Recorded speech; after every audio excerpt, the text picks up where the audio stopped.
बिल्कुल साफ साफ कहा गया है कि जो लोगों को रोजगार से हम लोग जोड़ रहे हैं उनके रोजगार के लिए जो भी आवश्यकता हो उसको पूरा करें। नीतीश कुमार सत्ता में आते के साथ में इस बार पूरी तैयारी में है कि इस बार तो पलायन रोक ही देना है। बिहार से लोग रोजगार के लिए दूसरे प्रदेश में नहीं जाएं, इसके लिए पूरी व्यवस्था कर लिए हैं। अब व्यवस्था कैसा है, क्या कुछ तैयारी है, सब कुछ बताएंगे हम आपको। इस वीडियो में जुड़े रहिए। नीतीश कुमार ने मंत्रिमंडल का गजब का गठन किया है और तमाम मंत्री जैसे ही पद प्रभार मिला है पूरा एक्शन में आ गए हैं। जबरदस्त मोड में सरकार चल रही है, पूरा का पूरा विभाग में हड़कंप मच गया है।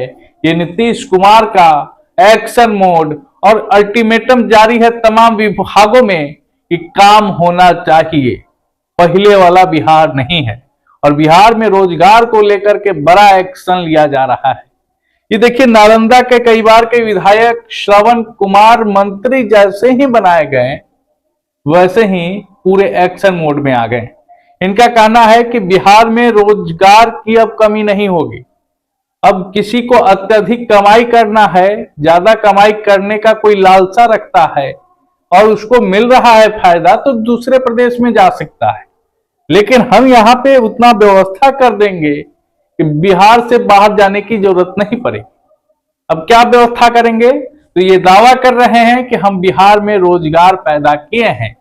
जब सरकार नहीं बनी थी तब हम जीविका दीदियों को रोजगार के लिए 10-10 हजार रुपया दिए हैं और अब उस अमाउंट को बढ़ाएंगे, लोगों तक पैसा पहुंचाएंगे, रोजगार और उद्योग जैसी व्यवस्थाएं लाएंगे। बिहार में छोटा छोटा उद्योग चालू होगा, कोई बकरी पालन करेगा, कोई कुछ करेगा, कोई कुछ करेगा।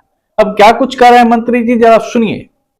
अगर कोई बकरी पालन कर रही है तो उनको 20,000 की जरूरत है, उनको 20,000 मिलेगा। अगर कोई छोटा मोटा दुकान कर रही है तो उसको जितनी जरूरत होगी उसकी आवश्यकता अनुसार उसको दिया जाएगा। 2 लाख रुपया तक दिया जा सकता है, उसमें कहीं कोई कटौती नहीं है।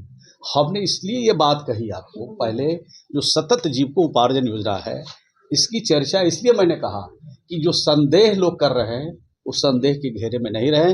बिल्कुल साफ साफ कहा गया है कि जो लोगों को रोजगार से हम लोग जोड़ रहे हैं उनके रोजगार के लिए जो भी आवश्यकता हो उसको पूरा करें। कब से शुरू हो जाएगा मतलब सर्वे वगैरह इसके लिए? तो चल रहा है, निरंतर ये प्रक्रिया चलती रहती है। बाकी आप अपना तर्क दीजिए। धन्यवाद, मिलते हैं अगली वीडियो में।